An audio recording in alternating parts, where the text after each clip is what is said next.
Welcome to the Lancaster Patriot Podcast. My name is Chris Hume, and this episode is brought to you by Future of Christendom. Head over to futureofchristendom.org to find books, podcasts, and events about applying the Bible to all of life.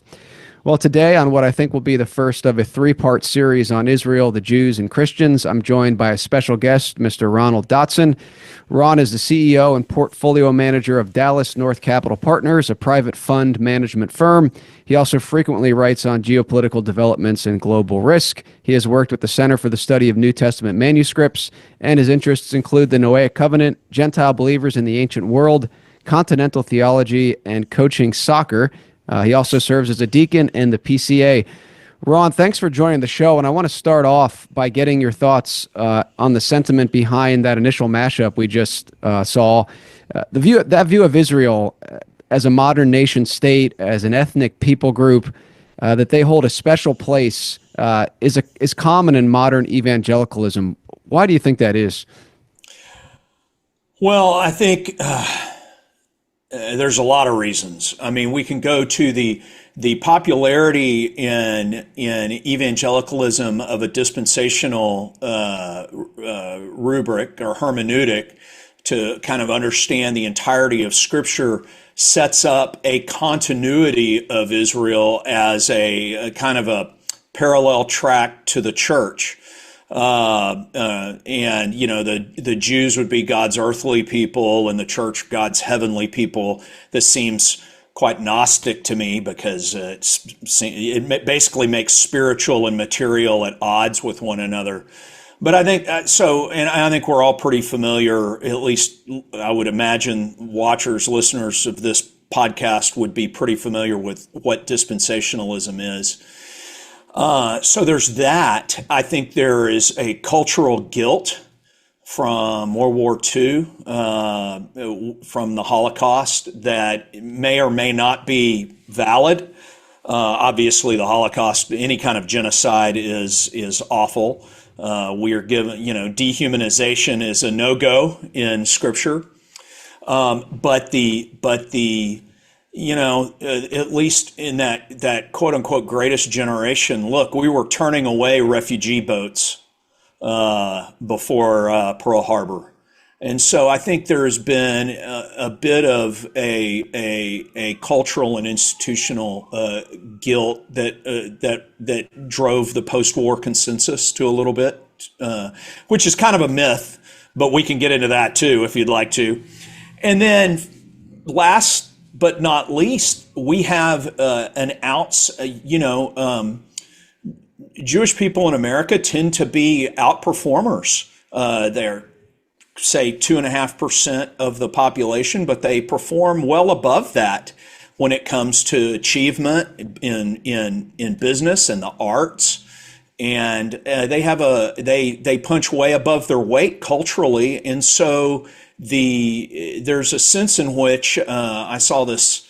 Somebody commented recently online that we got involved in what amounted to a cultural war between the Rus and the Ashkenazi, and basically picked a side in that, and that's just continued. That may sound alien to a lot of modern Christian ears, but to me, that seems to be the biggest explainer, even more so than the impact of dispensationalism or a quote-unquote cultural guilt, even though I wouldn't say those aren't factors. I think it's much more this ethnic war that has been going on for a long time, and we just found ourselves in the middle of it now. Can you step back maybe a little bit, Ron, and help some of our listeners? Some of them are very familiar with these topics. Some of them aren't.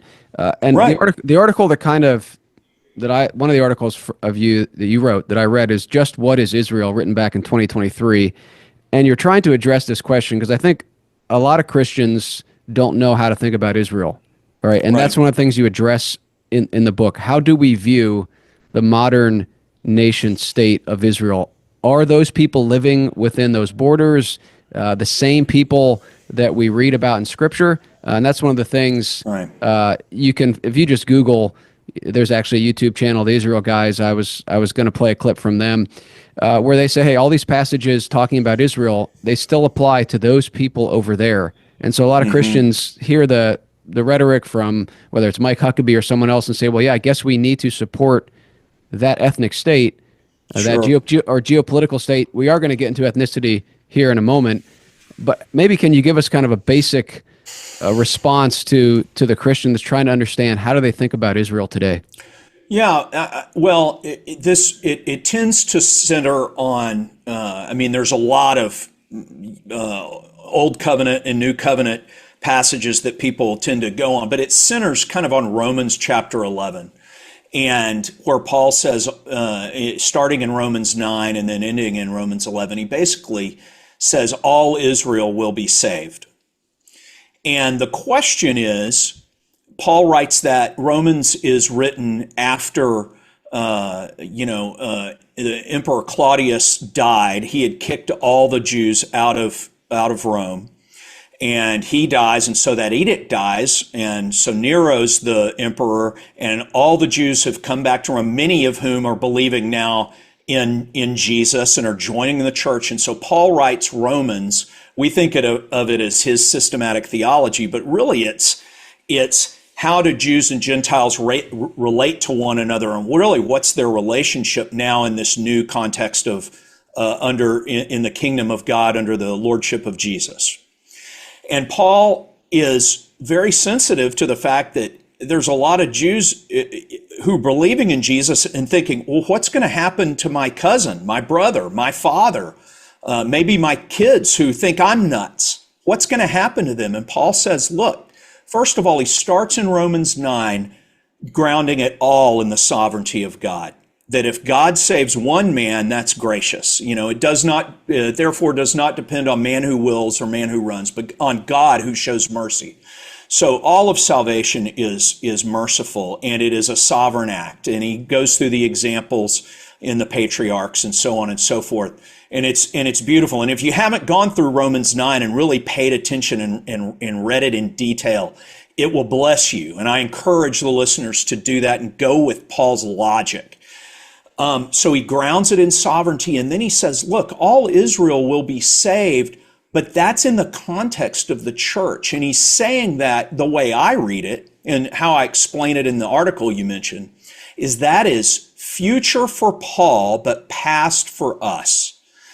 And that is a promise to those Jews who were present then and there, who existed before God basically puts an exclamation point on the end of Judaism, which is the destruction of the temple.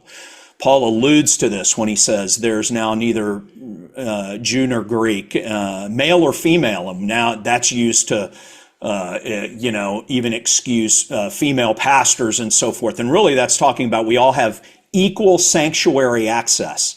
And remember, the Jews were set up as the administrators of Yahweh's local presence. And so therefore, they had special access to being near to God. Even the Hebrew word for sacrifice means literally near bringing or to draw near. And so they had special access to get close to God. And Paul says that's being done away with, the whole purpose. Now the Spirit has been distributed. We see that at Pentecost with the individual flames. And with basically the reversing of the curse of Babel, where everyone can understand in their own language. It's either a miracle of speaking or a miracle of hearing. We don't know. And so Paul is saying those distinctions now have lost. When he rebukes Peter, for instance, in Galatians, he says, "Wait a minute, you live like a Gentile. Now you're going back to living under these distinctions that are meaningless under this new ordering under Jesus." So to me, what makes the most sense of Romans 11 is that was a promise to those people then and there that, look, if you're children of the promise, because remember in Romans 9, he says, not all who are Israel, which sounds confusing, but in the light of that argument is there's a special sovereign electing grace that is for the people who are saved, and God is faithful to bring that promise to fruition. So all Israel will be saved, and I think that's done with by the time that God destroys the temple by the work of Titus and the Romans in AD 70. And really, you get the temple was the picture of the heavens and the earth in the old covenant. Now you get a new heavens and new earth. I am not a full preterist, so don't take what I'm not saying. We still look forward to the consummation of history and the great resurrection and the eternal life. But but that is an ending of the old world in AD 70. And so that's kind of how I see that. I explain that in the article. I think that modern Israel, we're seeing that in that first century, and we now have genetic studies that show this, that most Jews who lived, and remember, it was a Holocaust. The Romans did not play around, and by the end of, you have two more rebellions. You have a rebellion around AD 90, and then another in AD 130. And by the end of that, there were no Jews left in Palestine. I mean, save a very small scattering. Most had converted, and we see that because the genetic lines show that we have four samples from ancient, from basically the intertestamental period. We have two samples, then we have two samples from the first century, and those four show that that most Jews converted. You see them in the Mediterranean Christian peoples in Lebanon and all the way to Italy and so on and so forth. So not to belabor all that goes actually even beyond the scope of my article, but it's very interesting. And that research is, while it's not super available online because of the kind of the radioactive nature of it, it's really not presented to be any type of race baiting or ethnic baiting. It is what it is. I mean, so anyway, what else can I kind of help with on that? Sure. So that's good. And I'm going to link the article. I encourage people to read it. I want you to talk about what does it mean to be a Jew? In the article, one of the things you talk about is, and you can correct me if I'm wrong here, but I think you emphasized in the article that being a Hebrew, being part of the Hebrew people, was being part of a covenant, not necessarily a race. So today, right, when we think about ethnicity or race, I mean, we probably need to define those things. But I think people are still wondering, okay, what does it mean to be a Jew? And you mentioned something that we'll unpack a little bit more as we go here. You mentioned the end of Judaism. And so is there still a thing as the Jewish people, right? So I'd like to get your unpack that a little bit for maybe the new person that's new to this. Are Jews still a thing? And again, I'm not trying to be inflammatory. I've got friends who are Jewish. And so on and so forth. So that's not my point here, but we're called to think God's thoughts after him. We're called to think biblically and to use the categories as the Bible uses them. And then we can be sensitive to people who have different understandings. So again, I'm going to say, don't hear what I'm not saying. There are some people who use what is true to kind of be, it's a family show, but be mean. I'll put it that way, to be not. And so that's not my point. To be a Jew, or when Abram's called, Abram's a Chaldean.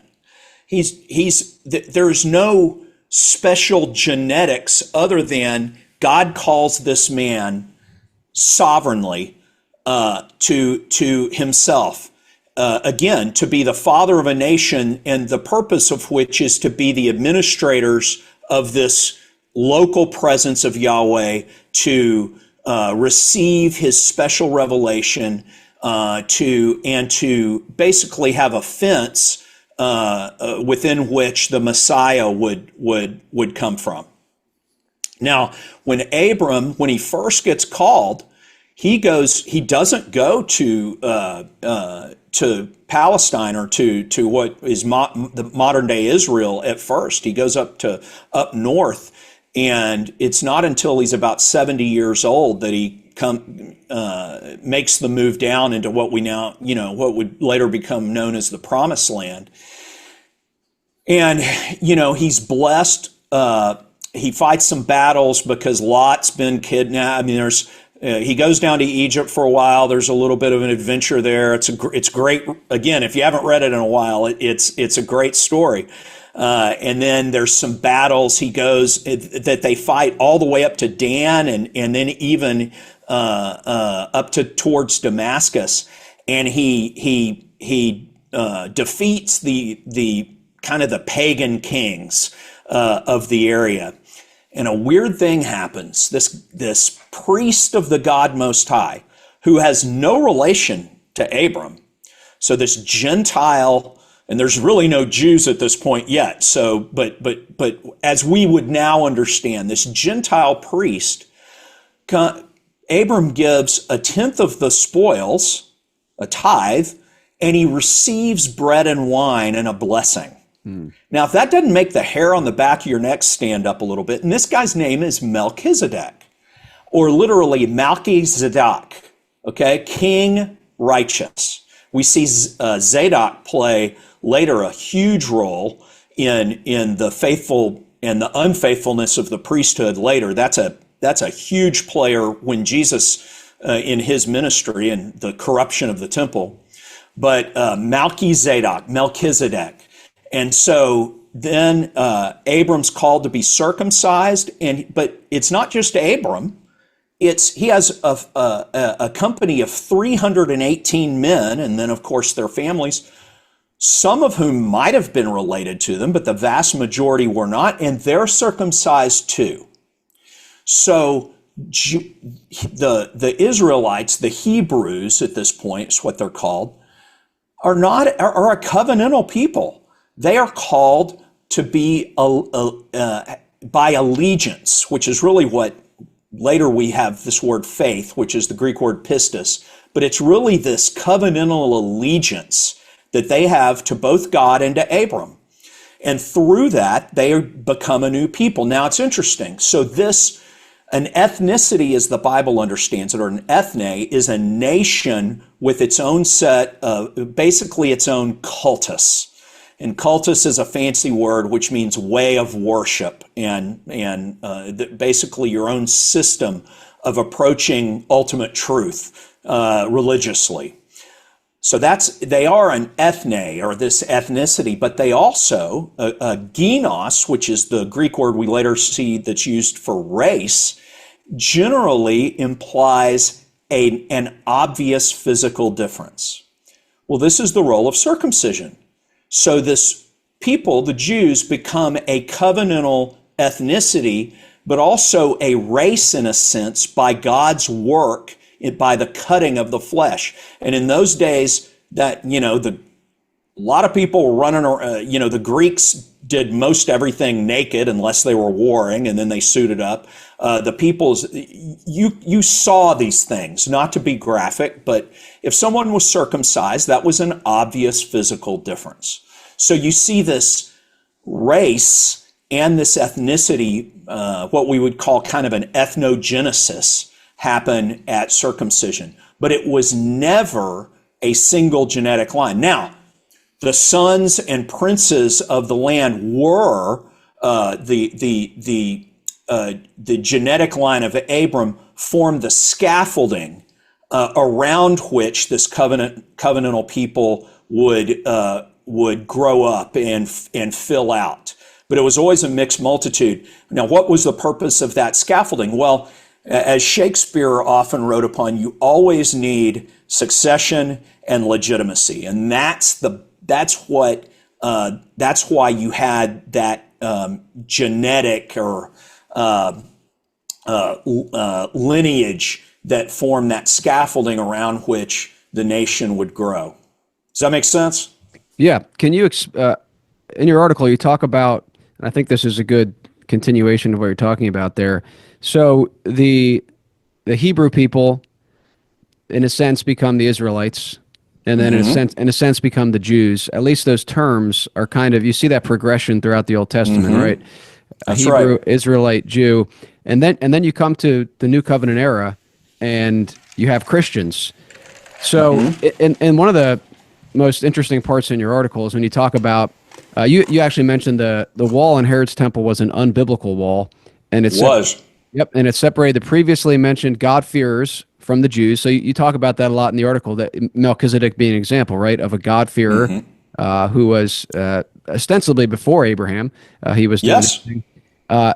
But then you have this. There's a dividing wall then that's broken down. Now, is that referring to the unbiblical wall? Is that referring to the circumcision, which was biblical? And how do we get to this point where I think you would say now the people of God are Christians, so there is no more Jew in the biblical sense. So maybe Right. just unpack that a little bit in the New Covenant era.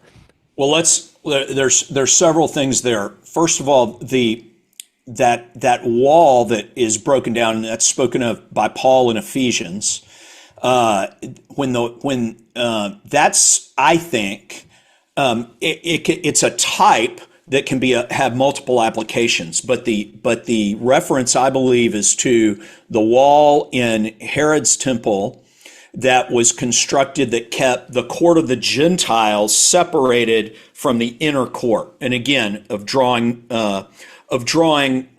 even somewhat near. Now, when in the Old Covenant understanding, and you see this throughout the Psalms, you had. You would be referred to, praise ye, you Levites, you priests of God. Praise ye, you Israelites, those, and then praise ye those who fear God. And so there was this kind of three-tiered structure, not in the sense of all these people were, as we would say, saved. They were all in faithful relationship to Yahweh. But it was a tiered understanding of who could draw closest, in a sense. And what Paul says,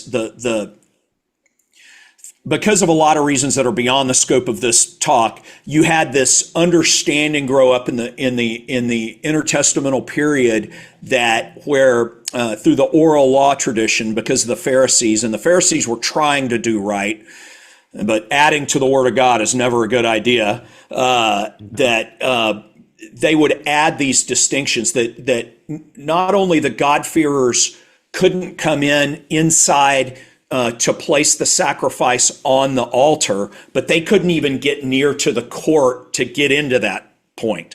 And there was actually a sign that's been since found, and I believe it's in the National Museum in London. I could be wrong on that. Don't quote me. But it basically says, on the penalty of death, no Gentiles may pass beyond this point. And you also had a court of women and all this kind of stuff. Those were all from this oral law tradition that later became the Mishnah. And then the commentaries on that are the Talmud. And that's what Jews follow today. They have their own New Testament, so to speak.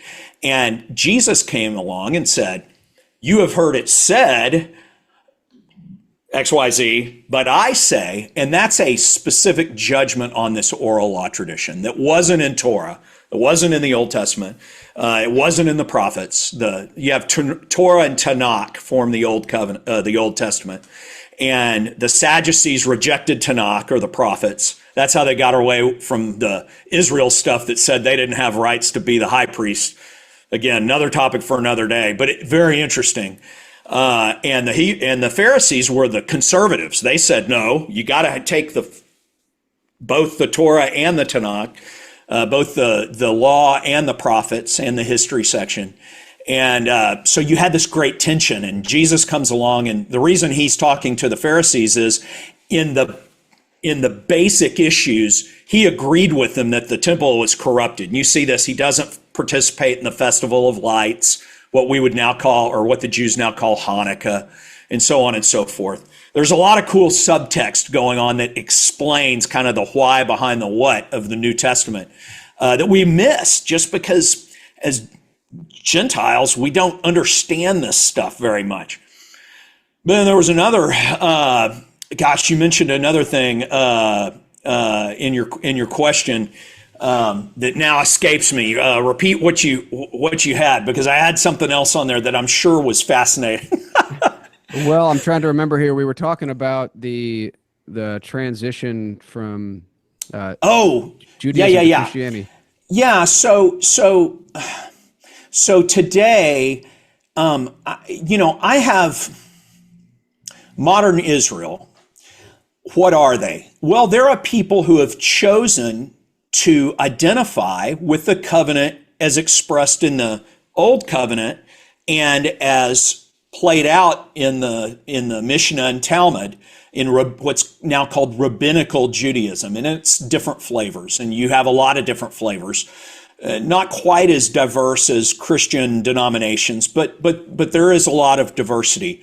I think most people are familiar with Orthodox and conservative and Reform, but you also have the Chabadists, the Hasidics, and so on and so forth, but there seems to have been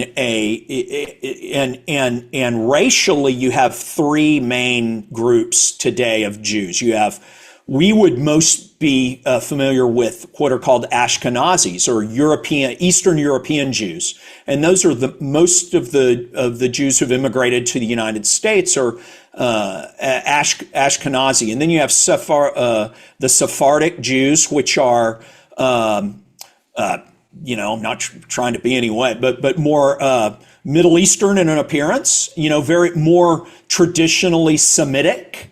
And Semitic is just a word that comes from Shem in the Bible. The sons of Shem were the Semitic peoples, the Arabs, and so on and so forth. And then you have another Mizrahi, I'm probably mispronouncing that, which is a smaller group. But this Ashkenazi group is very interesting because they seem to be, and genetically, they seem to be mostly European in origin, around the area of Hungary and Romania, Bulgaria, that area. And so some have, that mystery it can either be handled with grace, or it can be, some have chosen to handle it not so graciously. But the point is, there seems to be a conversion that happened sometime in history, where great numbers of Europeans converted to Judaism. Now, there's good reasons for that. When Islam rose to prominence, and especially with the Moors that took over a lot of the Mediterranean area, even down into Spain, and you had Christendom in Northern Europe. Christians couldn't do business in Islamic lands, and Muslims or Saracens couldn't do business in Christendom. But Jews could do business in both.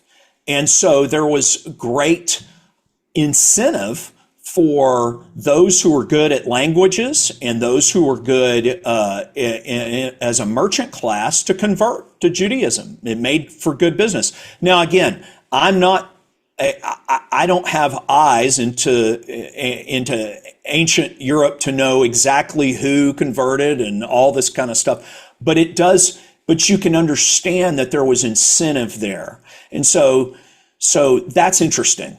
At the very least, that's interesting. But I have no issue as a Christian if people want to identify as Buddhist or Hindu or it's their version of what they understand Judaism to be. I have no secular problem with that, but as Christians, we need to understand that modern Judaism has no cultic tie to Old Covenant Judaism. It's just a wholly separate thing. And it had to be. The temple was destroyed, and even before the temple was destroyed, for 150 years, it had basically been corrupted. There wasn't there was no Zadokian high priest. The king wasn't a Judahite. The Old Testament wasn't being followed faithfully. And Jesus comes along and as Messiah puts all that to right. That's kind of the message of Hebrews, which is, hey, Jews, this is your guy, and here's why. He's of the line of Zadok, Melchizedek. He is the one who fulfills the Davidic line. He's greater than the angels, because angel worship was kind of getting to be real popular. He's greater even than Moses. So how you view modern Israel is, well, I know it can't, as a Christian, it just can't be, it's not Old Covenant Judaism. So you can't have it as that. It's not genetic Judaism, because those guys all converted. So what it is people who identify with that for whatever historic reason. And we can be both firm in our understanding that it's not Christianity, it's not almost Christianity, but still be gracious and say, hey, we want to share the Messiah who came and told the entire world about the God that who you identify with one day in ancient past were kind of this administrators of. This guy came along and had the entire world worship that God. That kind of says a lot. Yeah, and that's an important point in your article, and you just re-emphasized that there is no cultic connection between the people today who call themselves Jews and the people of God in the Old Testament. And so I want you to unpack that a little bit more, because I still think some people are going to say, okay, well, yeah, but aren't the Jews the promised people? And I think you've already explained it, but I just want to make sure we hammer on this, because right. You can go ahead and make a brief comment on that, and then I'll follow up with some other questions. So who are the people of the promise? Now we can go through the entirety of the New Testament, all the different arguments, but you can just land on 1 Peter 2:9. And Peter is talking, and he says he's talking from Babylon. He says he's talking from Babylon, and that throws a lot of people off. People think that's Rome. That's Jerusalem. We know that because but also Sodom and Egypt. We know that from where the Lord was crucified. We see that in Revelation, so on and so forth. But he's talking to the people who now believe in Jesus. And has nothing, and no longer has any ties to keeping cultic Jewish rituals or rites. Paul set him right. First and Second Peter are written after Galatians. Galatians is probably 15 years before First and Second Peter are written. And Peter says, you, speaking of the church, are a royal priesthood, a holy nation. So let's take those two parts. You are a royal priesthood now. In other words, you no longer just serve the Spirit of God who resides in the Holy of Holies as house servants. You serve the manifest human King, Jesus. Now remember, we can't fall off into docetism. Jesus is still 100% human, glorified human, and 100% God. So the glorified human King, you are now priests of. And priest, the Hebrew word Kohen, literally means house servant. You are his servants. You are his, what we would call in the Anglosphere, a butler, bringing people to meet with him. And then what's the second part? You're a holy nation. Holy, agios in the Greek, literally means set apart. You don't have to do the setting apart.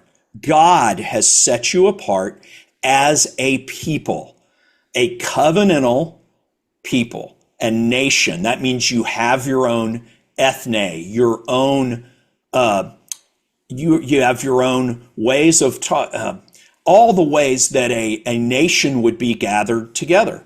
Now, what's interesting and what trips a lot of people up is that the nations in the secular sense seem to persist even into the consummation. We see the trees that line the river that comes out of the temple are for the blessing of the nations. So there's still some type of, this is how you can always fight the radical immigration folks.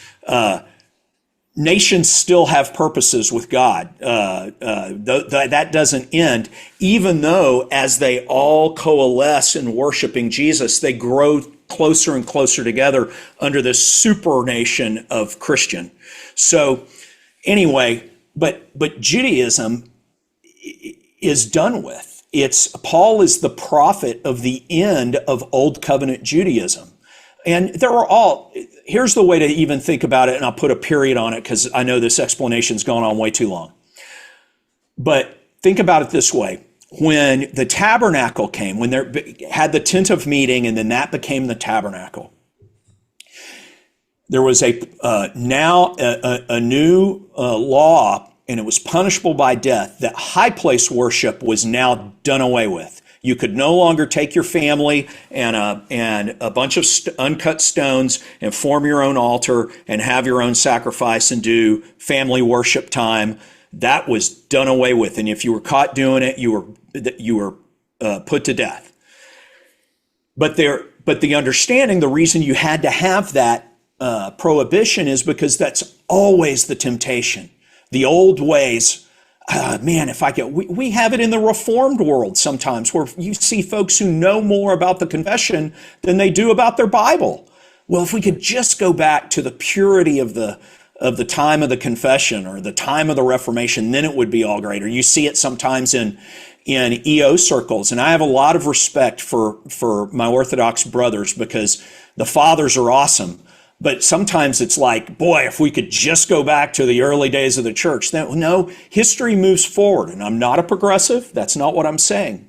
But time moves forward for a reason. That's just how God set it up. And you can't go back. And the new covenant is better than the old covenant. But God understands, that's why he set it up, that there's always going to be those who say, boy, remember when we had full stomachs back in Egypt? Boy, I remember when we could high place worship. Boy, I remember back when we could go to the temple. Well, let's rebuild it. No, we have a temple. We have a holy land. We are made of the dust of the ground. So every time you meet, whenever two or more are gathered, you are in the promised land. And that's Bible. And that's the true meaning of spiritual.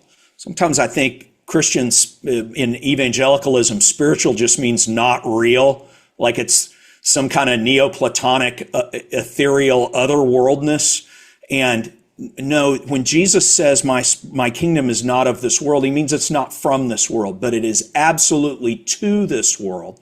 And it replaced the older, the glorious, but not this glorious old kingdom. Does that make sense? Yeah, that's good. I want to run something by you here and to kind of apply it to today and see if you agree with this. And I know you're in the PCA, so you're a Paedo-Baptist, so this should be right up your alley. When we talk about this idea that, okay, it wasn't genetic, right? Even in your article, you say even back in the Old Testament times, it wasn't a purely genetic thing. It was more of a it was more of a scaffolding, but it was covenantal. And so people could be integrated into the one true religion. And, that's right. Well, think about it. Think about it. Who went with Joshua? Who went with Joshua to scout out the kingdom, the promised land? Caleb. Caleb was a Kenizzite. Right. Who was the faithful warrior that David put on the front line and had killed? Uriah the Hittite. It was always a mixed multitude. Okay, keep going. Sorry. So would the parallel today be, because people are going to say, well, some people say, okay, yes, Christ came, we have Christians now, that's the true way, but you still have, these people of God here that he's going to deal with. It seems to me that if we take kind of the paradigm as you're explaining it, we have the same thing today with Christians, that now Christians are the people of God, and you have the scaffolding of genetics, if you will, that Christian parents give birth to their children, That's right. They're baptized in Paedo-Baptist churches, but that's not a guarantee down the line that Right. all these people will be faithful. But it's a scaffolding, and people can be brought into the true religion, and they can be removed from the church, if you will. So would that kind of be a parallel to how we should view who are the I chosen think people today? yeah, I think it's absolutely perfect. I love it. Look, I am a high covenantal guy. I lean continental on these things. I'm kind of an objectivity of the covenant guy. Yet that covenant cannot be presumed upon. When you see the warnings that are given to Israel, the axe is laid at the root. Every unfruitful limb will be pruned. Every bush that does not bear fruit will be cast into the fire. That Hebrews 6, which really is, remember, that's written to believing Pharisees, and so that's a warning. Hebrews 6 is primarily a warning to not go back don't crank the covenantal structure back. You've got this, those who, if you go back, you're going to have to crucify Jesus again, and that's impossible. So you can't go back. Again, don't be a high placer. But it absolutely it can be applied to the individual and that's what apostasy is. And can true salvation be lost? No, but we don't have eyes to see that. We have to live in the reality of the covenant, and our covenantal blessings have to be improved upon by faith. Salvation is by faith, not by works. And what is faith? Well, he who confesses with his mouth that Jesus the Lord, believes in his heart he was raised from the dead. I mean, I don't want to get all Jesus juking Romans road, but that's a cliche because it's true. And so we can't, while I am a very, like I said, high covenantal guy, probably more so than the average Presbyterian, that has to be improved upon by faith, and we must take the warnings of apostasy seriously. Yeah, that's helpful. And I think there are some guys that are equally high covenantal as you would be. They'd still want to hang on to, and they have their reasons for it, that they would argue from Romans that God's still going to deal with, really, I guess, this genetic people. I mean, that's a hard thing to understand. With everything you've laid out, how can we even identify the Jews as the Bible describes them? Because you mentioned, we could talk about the Ashkenazi Jews, and I don't know if it's in your article or somewhere else, but I think there's some other groups, whether it's Palestinians, that if you did the genetics, they would be closer to Abraham or whoever than. It's the Samaritan people who still, it's kind of weird. They still do sacrifice on Mount. I mean, this goes back. Remember the woman at the well? And well, some people say you worship on this mountain, and we say we worship on this mountain. And Jesus says, well, the day is coming when we can all worship in spirit and truth. That goes all the way. Those folks go all the way back, and they have a much higher. That group has the highest genetic lineage to these four genetic samples we have from the ancient world. Yeah. So it's a hard thing to kind of say, well, how do we define the Jews today? And I think reading your article and James Jordan's article that you mentioned, or at least you cite in your article. Oh gosh, I love Jim. Jim was huge, very much a huge mentor to me. Had lunch with him just the other day, and if your listeners, readers, watchers take the time to go look up some of Jim's stuff, it's fantastic. It'll bless you. Yeah, I just finished Through New Eyes, and he touches on some of this stuff, and it's fascinating. So the idea, let me just step back a minute and talk about, back to our question of who are the Jews today.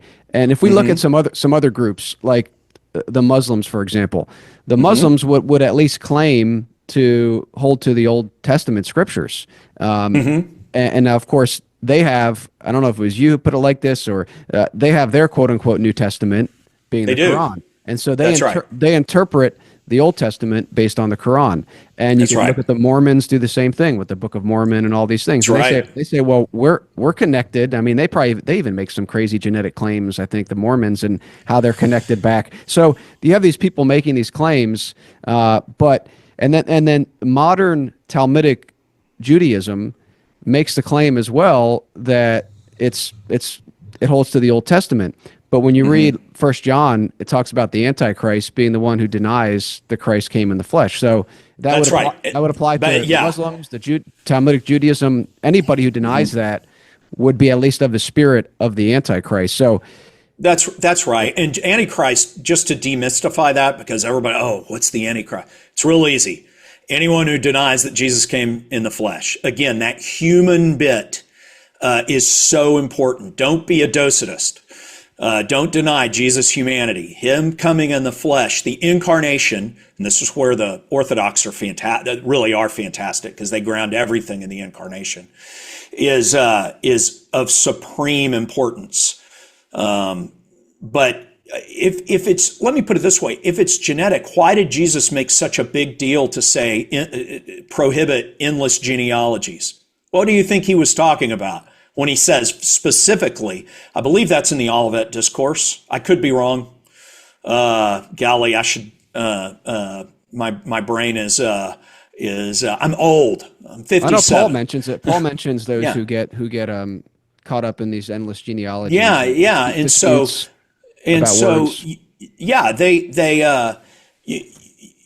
that specifically is cut off, and so that's there is no scaffolding anymore. For instance, everybody thinks that they were called the Jews because it was a tribe of Judah, Judaism in the Hebrew, but you still had the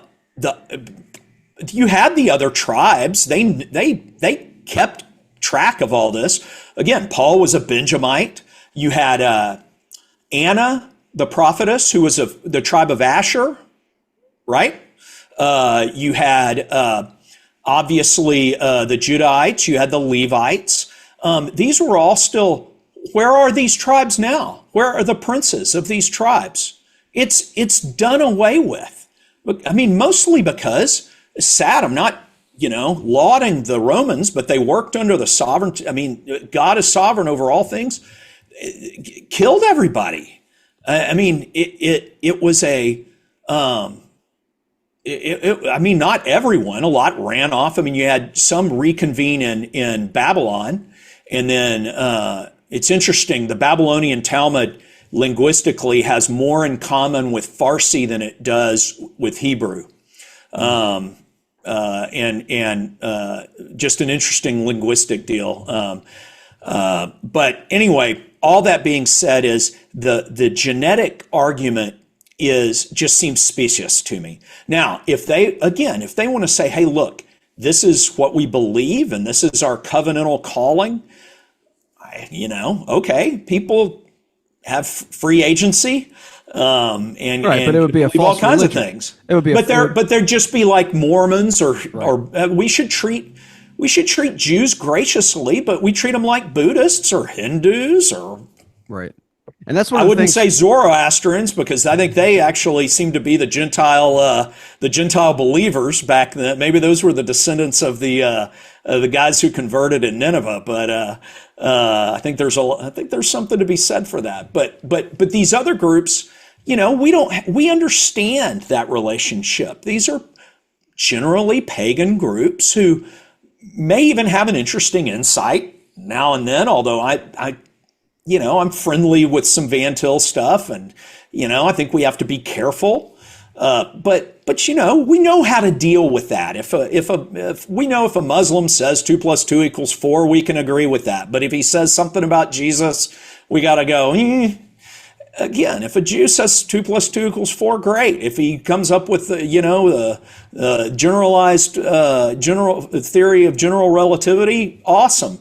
But he says something about Jesus or about how you approach the one true God, we need to say no.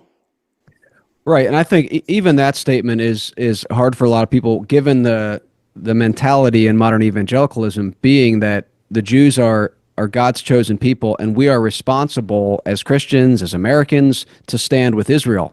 Stand with Israel, stand with Israel, and that's a theological claim.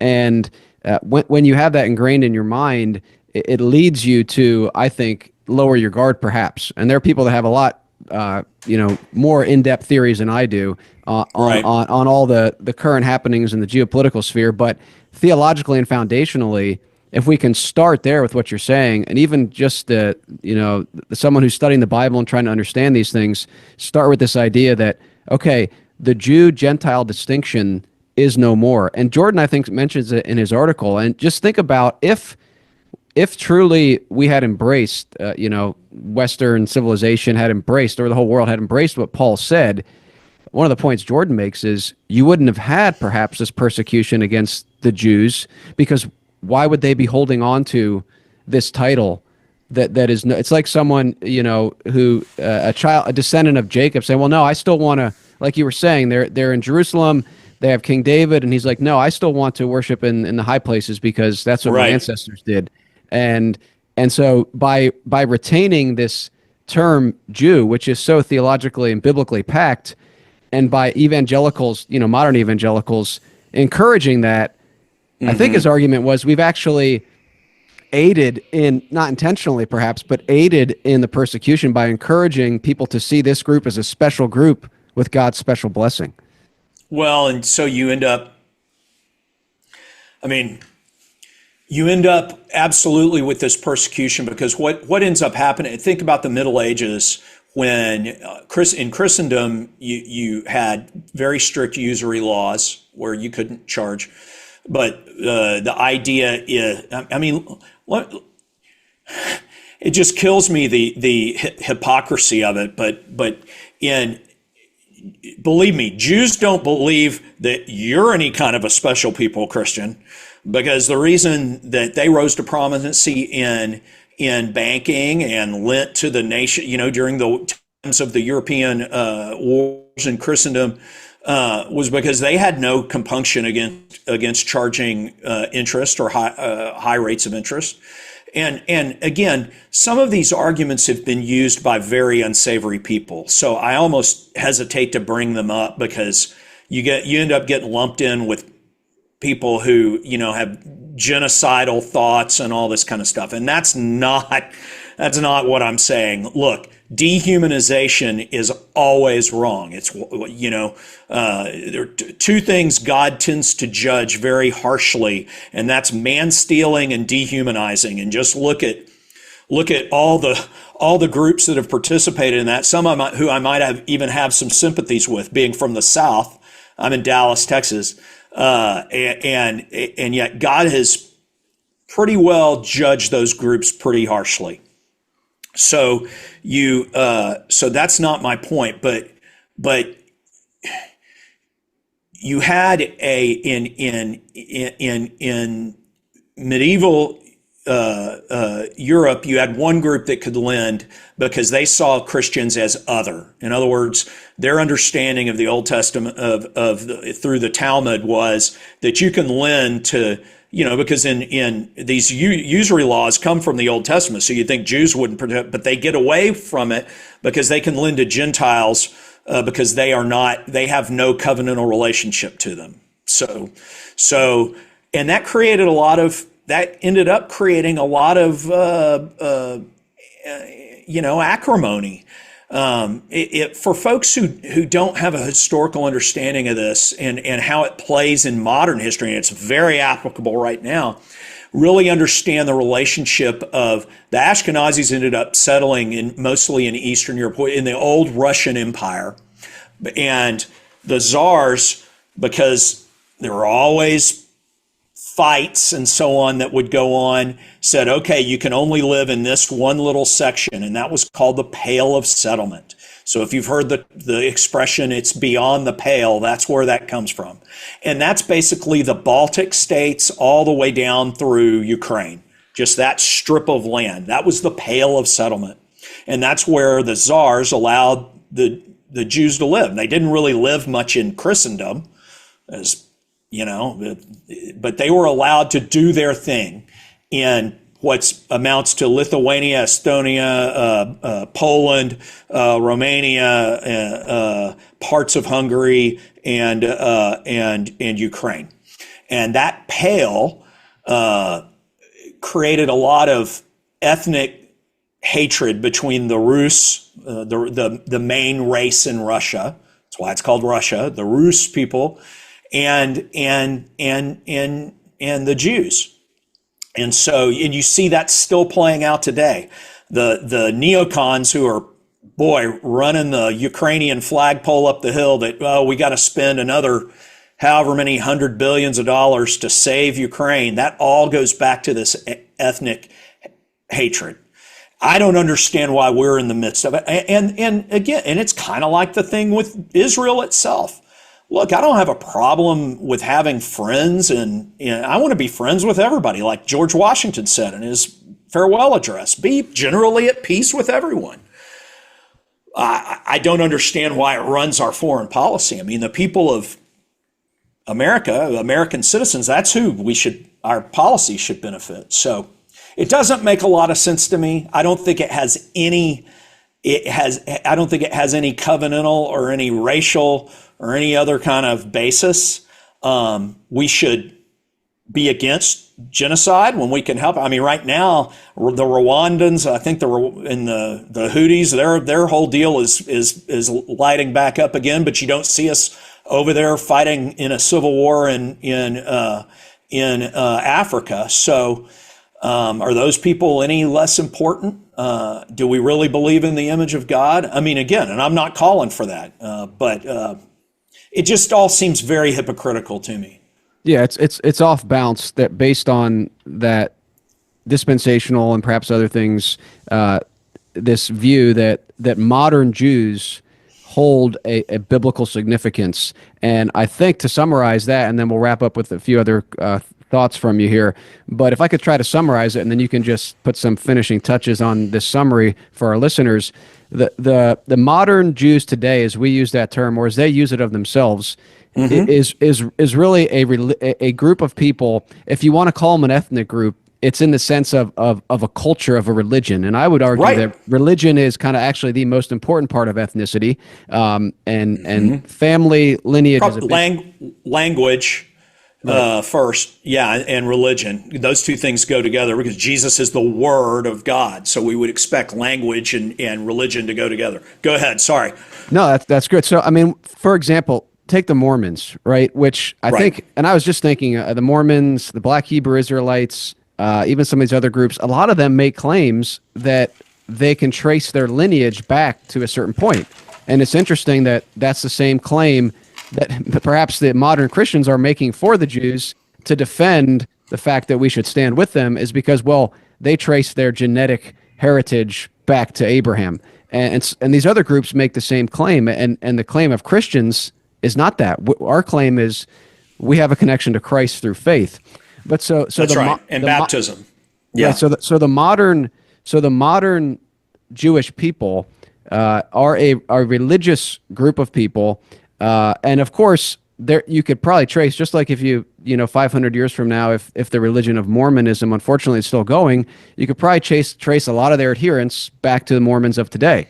But you're also going to have people who come in and people who left. But you might find a general sort of genetic stability there, but that's just the way things work. But there's no special, obviously, place that the Mormons have. And so to summarize your argument, there's for the Christian trying to think through this maybe for the first time, the modern Jew today has no connection to the covenantal people in the Bible, because there was a clear shift from what used to be a Jew. When Paul says, no one's a Jew who's one outwardly, but it's one who's inwardly. Right. Now the shift is to Christians. So if you want to find the people of God now, you look for the Christians. And the Jews have no special prophetic place in that.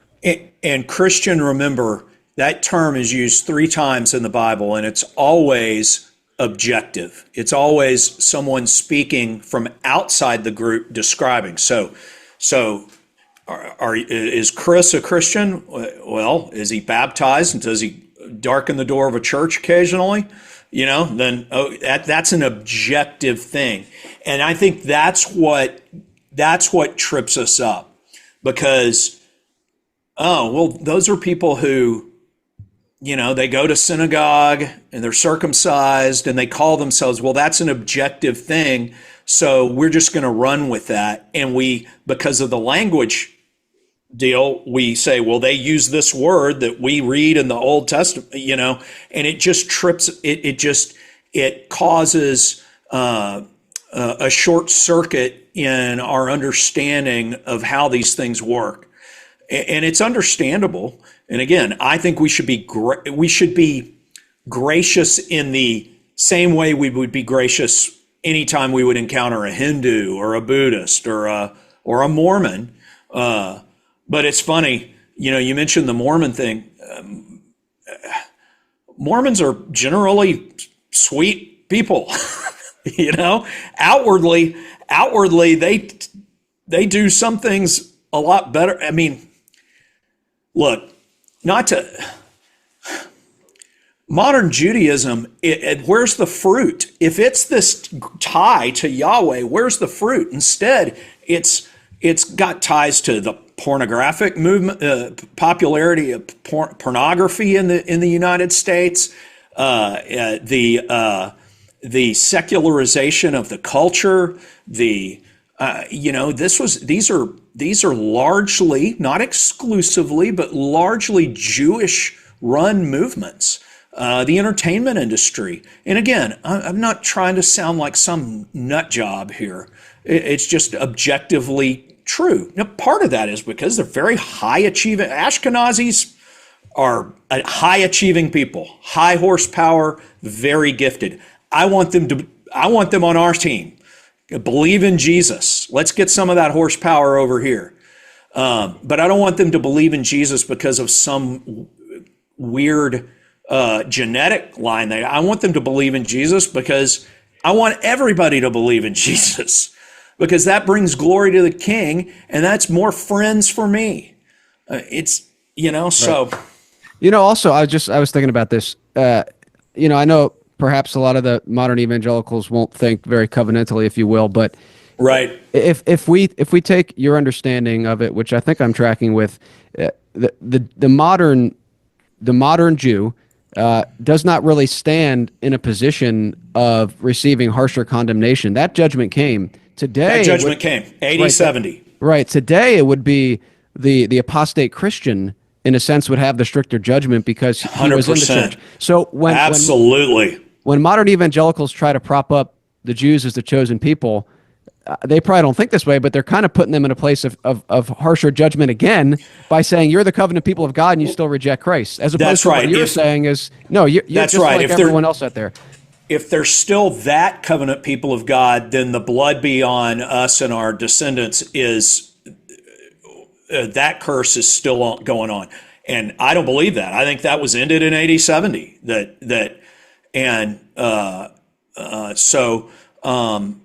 Yeah. I understand why some might say that, but I think you get into that category error. Right. Yeah, and I think that's I wouldn't wish that on any people, and obviously that's one of the great responsibilities of being a Christian and a Christian parent and being raised in the Christian faith. It's a great blessing, but also a great responsibility. But yeah, that's a great point. I was going to ask you one other thing there, and it slipped my mind. If you really believe that, then you would almost have to be, you would have to go down some of the evil paths that we've seen in continental Europe with regards to the Jews. And because they didn't understand that point, they went down those dark and evil paths. And we have to reject that. You're exactly right. The greater condemnation comes to the unfaithful Christian. Right. Okay. Anything you want to add briefly on anything we haven't covered? And then I want to ask you maybe a little bit about your next article. You mentioned something about the post-war consensus. I'm just curious a little bit on your thoughts. You mentioned the myth of that. Anything else you want to add here? And then we'll have to probably have you back on here, Ron. Well, if any of your viewers, I'm on Contramundum quite a bit, and we talk a lot about, that's Isker and CJ over there. It's a great show. Not to cross promote or anything. I have no financial interest. Sure, no problem. No, but I talk a lot over there in a geopolitical sense about the myth of the 20th century, And that's more along the lines of this unfaithful Christian idea that in buying into some of the liberal presuppositions of complete and total individual autonomy, of being freedom from any unchosen bond, ultimate egalitarianism. We've built this post-war consensus of, if you believe those things, then obviously then you believe in democracy, because everybody has equal levels of wisdom and no one's any different than any other. And I just think that's absolutely disastrous. I tend to be very classical in my thinking. It's interesting.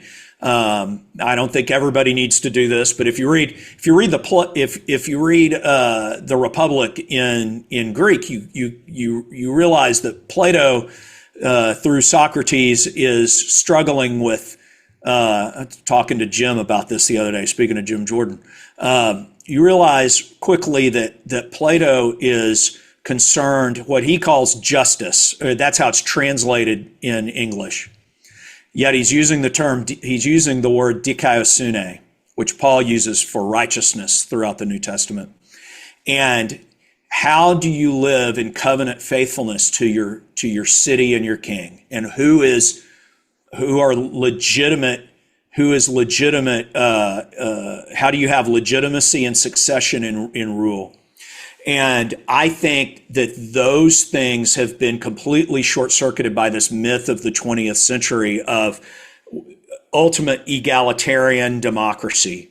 Do I think that a mature people can have a somewhat democratic republic? Sure. A mature, wise, virtuous people? I look around and I don't see a lot of that. So So that's part of it. And then the post-war consensus has to do with that. And again, this neoliberal understanding that the purpose of the United States is, if we fall into the same eschatological traps that many of the continental European nations did, that they see themselves as the Messiah as opposed to Jesus being the Messiah. And our gospel is one of this, global, homosexual, liberal, anything goes. And with that great freedom, because it breaks down any type of tie to father and brother and liturgy in the sense of religion, religare, to tie us together in faith. Because we do that, then that leads to less war and so on and so forth. But, the 20th century was the bloodiest ever. So I think that's been a failure. But anyway, that's kind of, you asked about my next article. I'm writing basically an explanation of the intertestamental period from Malachi to Matthew, the rise of Alexander and his conquering of all the entire Mediterranean, how he basically left the Jews alone. That was the only group he didn't demand to Hellenize, and he even offered sacrifice at the temple. And he seemed to be, and he set the stage for the gospel to go out with a common language. And I explained that and how the Jews abandoned, in response to some of these tensions, abandoned the line of Zadok. And so there was this unfaithfulness in the temple, and how Jesus is the answer to a lot of that. So that's what my next article is about. And hopefully it does so in a way that gets people excited about reading their New Testament anew. Yeah, well, I'm looking forward to that. I think we'll wrap up here, maybe just summarize, and I'd love to have you back on actually to talk some more about the other stuff as well, geopolitical stuff. Sure. So I think it's been helpful.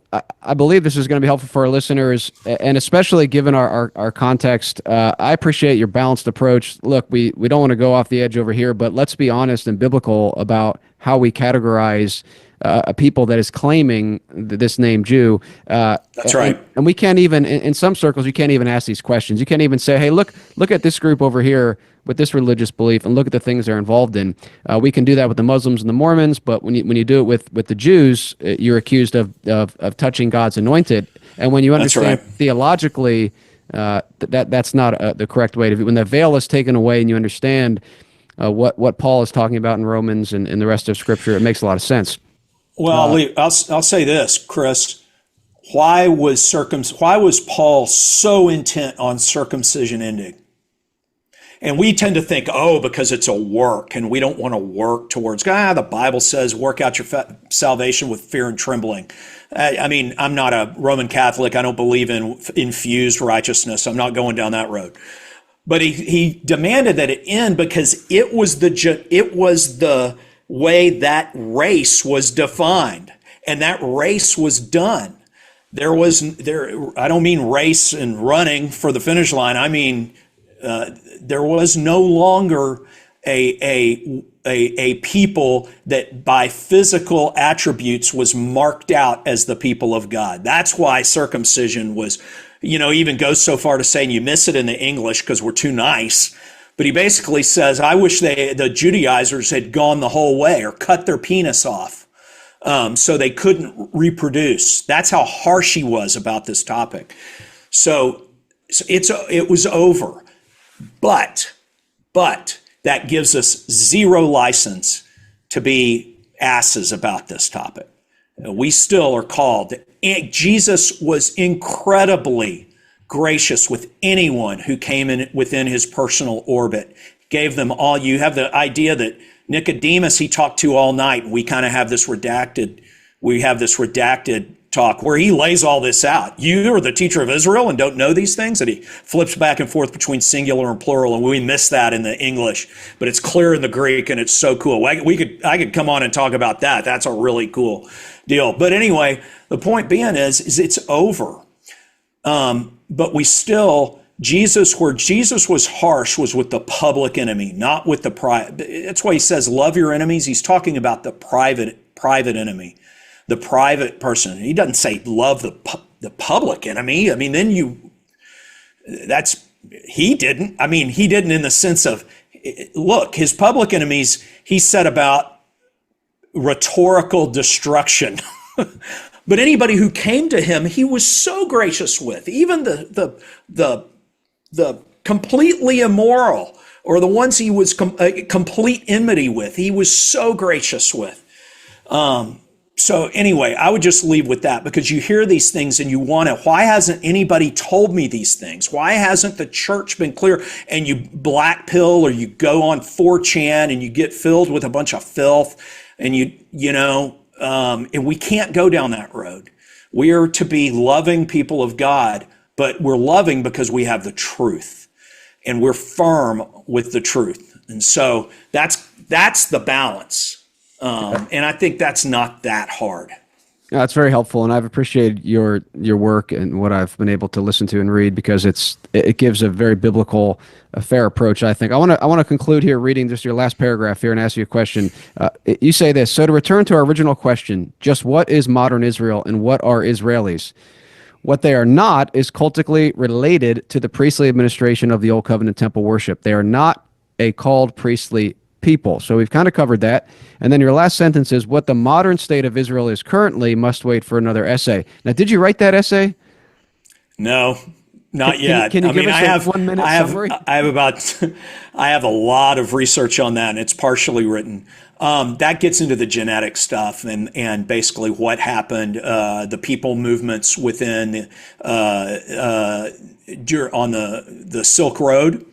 There's a lot of interesting things. The reason I haven't gone forward and published it is, again, I want to write for a large audience. I don't want to, I'm again friendly with, we're co-belligerents. There are some very faithful, the Orthodox Jewish community politically is with us largely. It's the kind of Reformed and liberal Jews that are not with us. Again, I'm talking on a political sense of let's build a better place. And I don't how to write that and not just completely to write that in a way that is gracious and doesn't give my enemies fuel. So I've held back on publishing that. I think this intertestamental piece builds a bridge to that. And so that's why I want to get that out and have that done first. Because again, we can be co-belligerents with I'm Reformed. I'm co-belligerents with faithful Catholics. Culturally, with Mormons on some issues. There's some. I don't have to. Because we haven't, even though I have sympathies, with a lot of Christian nationalist ideas, we're not there yet. Stephen Wolfe is a friend, but we're not there yet. So we have to have these co-belligerents, and I just want to be gracious towards them. So that's kind of why I haven't loaded both barrels of the over/under and gone shooting aimlessly. Well, when you do, let me know. I'd like to be there to see it. Probably towards the end of this year on that one. Let's get this next piece out and see how that does. Okay. Anything else you want to add, Ron? Anything where people can find more information about you? Any other words you want to share with our listeners? Well, I have several articles up at American Reformer. I write on these topics, but also on geopolitics. I've got a thing that really talked about the USAID issue called "In the Shadow of the Empire." It doesn't mention USAID specifically, but talks about how we basically have persecuted Hungary and Viktor Orban there using our State Department. I talk about do some talk about German jurist Carl Schmitt, who's got some interesting things to say. And then I write at my Substack, which is Ron Dodson. You can find me there. And then I do some effort posting and reply guy stuff at Twitter. So you can find me there. And then and I guest with my friends who are I guest on several podcasts. So you can find me at those places. Maybe I'll have my own someday. We'll see. Well, I'd certainly be interested in it, and definitely would love to have you back on the show here. Really appreciated it. And we're going to be covering some more of these themes, so definitely like to have you back. So thanks so much, Ron, for joining me. I want to thank all the listeners for listening. If you want to support this podcast, go to patreon.com/The Lancaster Patriot. That's patreon.com/The Lancaster Patriot, and you'll get early access to all these episodes. And stay tuned for our next episode. We're going to continue this theme, and hopefully we'll have Ron back here in the future. Until next time, remember that Christ, not man, is king. So long.